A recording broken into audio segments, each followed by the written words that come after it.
dès la création. Fils unique du Dieu très haut, les mystères de ta gloire révélés en toi, Christ notre Seigneur. Oh, ce nom est si merveilleux, oh, ce nom est si merveilleux.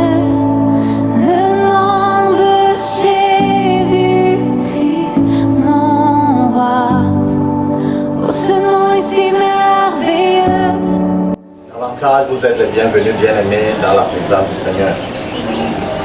Et cette grâce que le Seigneur nous accorde d'être ainsi vivants et au-devant de lui est incomparable. Parce que nous savons tous que personne d'entre nous n'a déboursé un franc. Alléluia. Amen. Pour être vivant ce matin et se croire dans sa présence. Lorsque nous jetons le regard dans le monde entier aujourd'hui, nous constatons que l'humanité entière est dans une crise profonde d'identité. Et ayant perdu les repères, les êtres humains cherchent à s'identifier pour eux-mêmes. Alléluia. Et on s'identifie à telle ou telle célébrité, à telle ou telle marque de vêtements, ou de chaussures, ou de voitures, afin de ne pas être confondu dans la masse. Alléluia. Parce que lorsque tu n'as pas d'identité, en fait, tu n'existes pas. Amen. Même si tu es dans ton pays, tu n'as pas la carte d'identité. C'est vrai, tu vis, on te voit, mais de manière officielle, sur le plan administratif, tu n'existes pas. On peut te confondre à n'importe qui est clandestin. Alléluia. Et c'est dans cette situation que l'humanité se trouve, et même plus profondément, que dans cette identité. Et tout le même bon. On cherche sa identité. Si c'est un stade de football, d'aucuns s'identifie à lui. Ouais. Si c'est un stade de cinéma, on s'identifie. D'aucuns, même pour montrer leur prestige, s'identifient à un certain styliste. Et modéliste, il dit que moi je m'habille des cheveux de la tête jusqu'aux pieds. Lui c'est. Mais malheureusement, toutes ces identifications sont parce que ce styliste va exister, il va faire son temps. Même quand il meurt, même ses œuvres quelque part, on les met quelque part. Donc si toi tu es encore vivant, tu chercheras encore quelqu'un de papier d'identité. À supposer donc que Dieu te donne une plus longue durée de vie que cela. Tu auras même 18 ou sanctifié. Amen. Et le Seigneur, en ce matin, voudrait nous amener à choisir l'identité qui ne se déprécie pas. Alléluia. L'identité qui ne se détruit pas. Et Jésus-Christ est cette identité. Il n'est pas un Dieu alimentaire. Donc lorsque tu achètes, pour ceux qui connaissent, dès que tu achètes un produit, tu fais quoi? Tu regardes la date de péremption. On te dit de consommer à considérance avant cette date. Parce que si tu consommes ce produit après la date là, c'est à tes risques de périr parce qu'eux se sont rassurés de tamponner la date de péremption. Parce qu'il est le même, hier, aujourd'hui et éternellement. Ce qui nous convie en ce matin sur le thème de notre partage n'est pas honte d'avoir choisi Jésus-Christ. Si et seulement si tu l'as choisi, n'est pas honte. Alléluia. Parce qu'il a donné cette promesse, et une promesse sûre et certaine. Pour celui ou pour celle qui invoque son nom, la personne n'aura jamais honte. Même quand tout le monde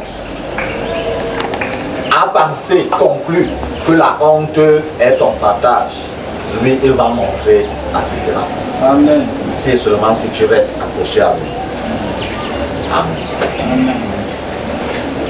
Nous allons ainsi lire dans le livre de Matthieu, de Marc, au chapitre 8.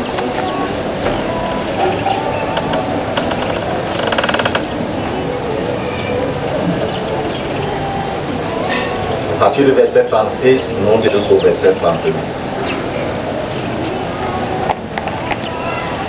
Marc 8, verset 36 à 38. Dans ma version, il est écrit: et que servira-t-il à un homme de gagner le monde entier s'il perd son âme? Que donnera-t-il en échange de son âme? En effet, celui qui aura honte de moi et de moi au milieu de cette génération adultère et pécheresse, le Fils de l'homme aura aussi honte de lui quand il viendra dans sa gloire, dans la gloire de son Père avec les saints anges. Telles étaient donc les paroles du Seigneur s'adressant à la foule qui était au-devant de lui. Puisqu'il avait constaté cet égarement où les êtres humains se souciaient de leur être et de leur paraître du temps présent sans comprendre que ce temps présent n'est juste est très court par rapport à l'éternité qui était devant eux. Et alors il interpellait l'attention de ceux-là au-devant de lui pour leur faire comprendre qu'en effet, la recherche de sécuriser sa vie pour ce temps-ci, sans voir au-delà ce temps-ci, en effet, c'est une perte. Tel que j'ai dit tantôt, enseignons d'identifier à toutes ces stars, que ce soit le football, que ce soit le cinéma, que ce soit de la musique, que ce soit, on s'est rassuré de s'identifier à toutes ces stars. Elles vont passer. Et le moment venu, la personne également fera quoi? Va passer. Elle a vécu pleinement sa vie pendant cette courte durée. Et l'éternité, elle a perdu l'éternité. C'est pourquoi le Seigneur, dans la clôture de ce chapitre, leur fait référence à lui. Parce qu'il est celui-là qui ne change pas. Il ne passe pas pour dire que non, Jésus, que c'était une histoire ancienne. Il est le même hier, aujourd'hui. Et celui qui s'identifie à lui et qui reste dans le cadre de cette identité demeure également à lui et demeure éternellement comme lui-même est éternel. Mais il dit que si nous avons honte de lui, le moment venu aura aussi honte de nous. Alléluia. Toutes ces personnes qui deviennent fanatiques d'une star quelconque, ça ne même pas. Alléluia. C'est très dangereux, c'est très ridicule. On s'identifie à quelqu'un, on est même prêt à lutter au quartier. Lorsqu'on va parler de la personne, on nous-mêmes en cellule. La personne ne nous connaît. Alléluia. Mais Jésus-Christ connaît chacune des personnes qui s'est identifiée. Il ne le connaît pas par hasard, que donc je l'ai aperçu. Il le connaît personnellement. Alléluia.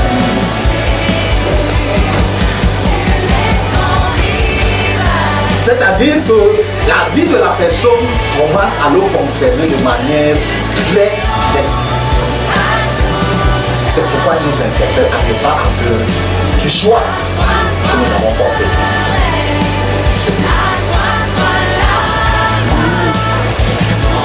Et la vie dans laquelle nous sommes est faite de choix. Si tu as fait un choix, Tu as pris une décision. Si tu n'as pas fait un choix, tu as également pris une décision. Donc, tu choisis Jésus, c'est une décision que tu as prise. Tu refuses de choisir Jésus, c'est vraiment une décision que tu as prise.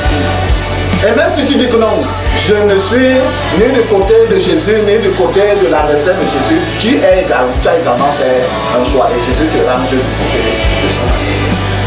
Pas trois camps. Alléluia. Il n'y a que deux camps. Celui de Jésus et celui de l'adversaire de Jésus. Le choix que tu fais t'introduit dans le camp auquel tu appartiens. Seigneur, nous fait ainsi comprendre que si nous ne le choisissons pas, et en plus si nous ne demeurons pas en lui, nous allons bien entendu vivre. Nous allons exister, nous allons parler, nous allons tout faire. Mais à la clôture de notre existence, c'est là où nous comprendrons le mauvais choix que nous avons fait.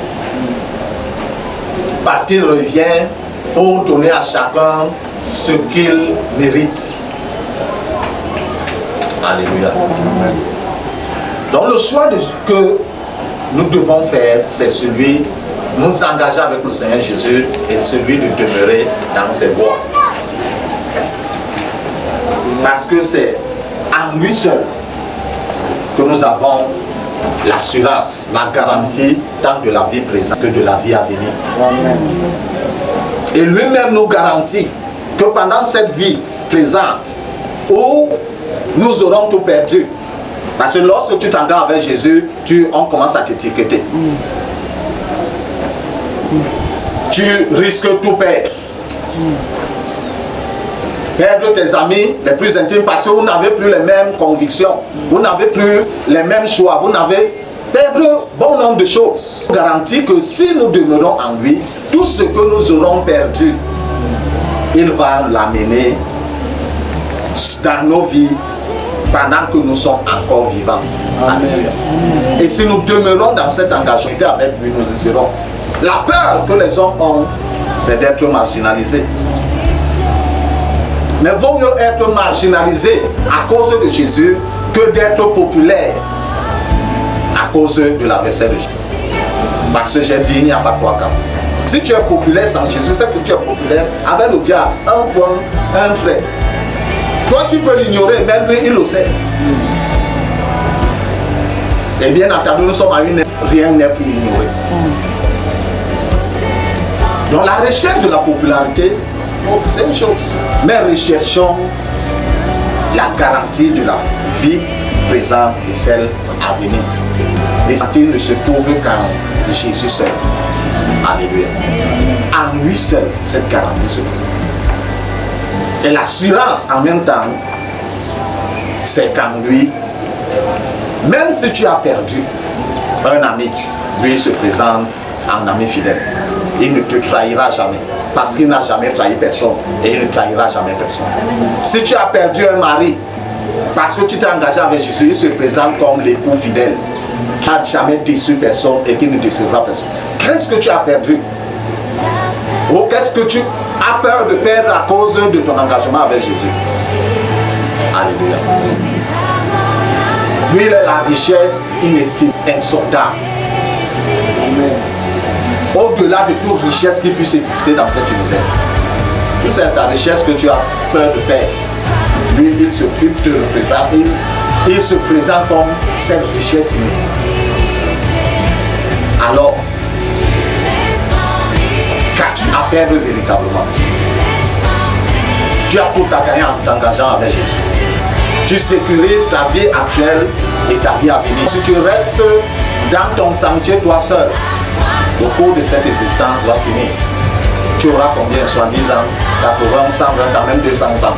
Les 200 ans là vont arriver à s'achever. Là où seras-tu par la suite? Bien-aimé, c'est l'attention que Dieu nous attire seulement. Il faudrait que chacun d'entre nous puisse se réveiller effectivement et puisse faire le choix qu'il ne perdra jamais, si et seulement s'il demeure dans le cadre de son engagement. Alléluia.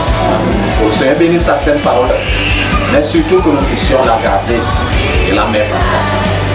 C'est ça l'essentiel que Dieu nous demande. Alléluia.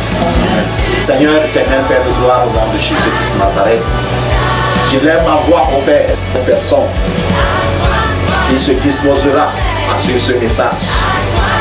Que ce soit au Père éternel, notre Dieu, un vieillard, un adulte, un jeune homme, un adolescent et même un enfant auprès de Dieu. Visite la personne selon ta grande bonté, selon ta grande miséricorde et selon ta fidélité au nom de Jésus. Éclaire la personne, Seigneur, afin que pendant le peu de temps qui nous reste, la personne fasse le bon choix. Le choix, au Père éternel, qui garantit son existence en ce temps-ci, mais également l'existence dans l'éternité. Aide cette personne selon ta grande miséricorde au nom de Jésus. Et de surcroît, au Père éternel, les dommages que l'adversaire, Seigneur, ton adversaire qui est également l'adversaire des hommes, a pu causer dans la vie de cette personne, secours-la selon ta grande bonté. Et tends ta main puissante, Seigneur, et interviens dans les sens adverses de sa vie pour les changer positivement à la gloire de ton Seigneur. Merci, au Père, parce que tu interviens au-delà même, Père éternel, de ma demande, mais selon tes perfections. Que ton Seigneur soit élevé et glorifié au nom de Jésus. Amen. Amen. Tu étais là dès la création, Fils unique.